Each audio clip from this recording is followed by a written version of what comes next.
In 1854, an enslaved infant named Rachel was brought to an auction block in the center of town. An enslaved man that was in his middle ages took her to this auction block.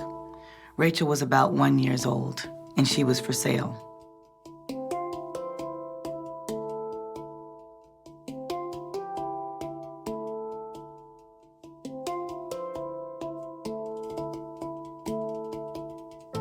When the enslaved man took Rachel to be sold at noon, which was the time of day that most enslaved people were sold on the courthouse steps in the center of town, a visitor from the north, a minister by the name of Nehemiah Adams, who happened to be visiting the South, witnessed this scene and was puzzled by what he saw.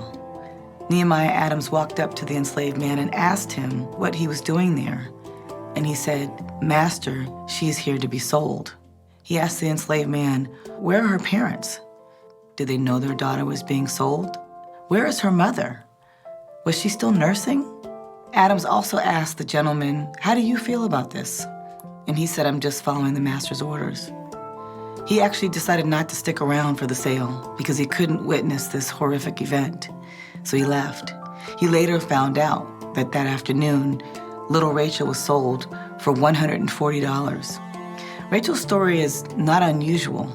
When we look at the history of slavery, we've learned recently that enslaved children were often separated from their parents at very young ages. From infancy to adolescence, enslaved children were taken from their parents and sold for their owners to make profit.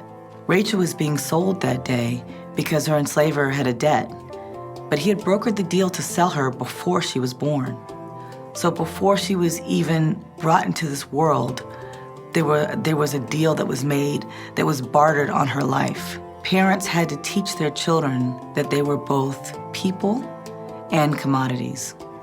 By the age of 5, most enslaved children understood that they were considered a piece of property by their enslavers, although they were children who had loving parents and family members who valued them for their personhood as well.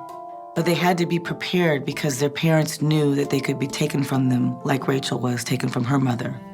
So as Rachel aged, particularly young girls had to worry about their valuation changing around the time when they were able to give birth. Why is that important? Because giving birth meant that their enslavers were gaining an extra laborer without having to purchase them. Particularly between the ages of 18 and 24 years of age, that was when she probably had the highest value. Her offspring, if she gave birth to children, would bring value to a plantation community. Her owner would not have to go out and purchase somebody because Rachel's babies would then be raised to also be enslaved, just like Rachel. But this story is really significant for us to understand slavery and to understand the institution from the perspective of profits. Enslaved people of all ages represented a monetary value.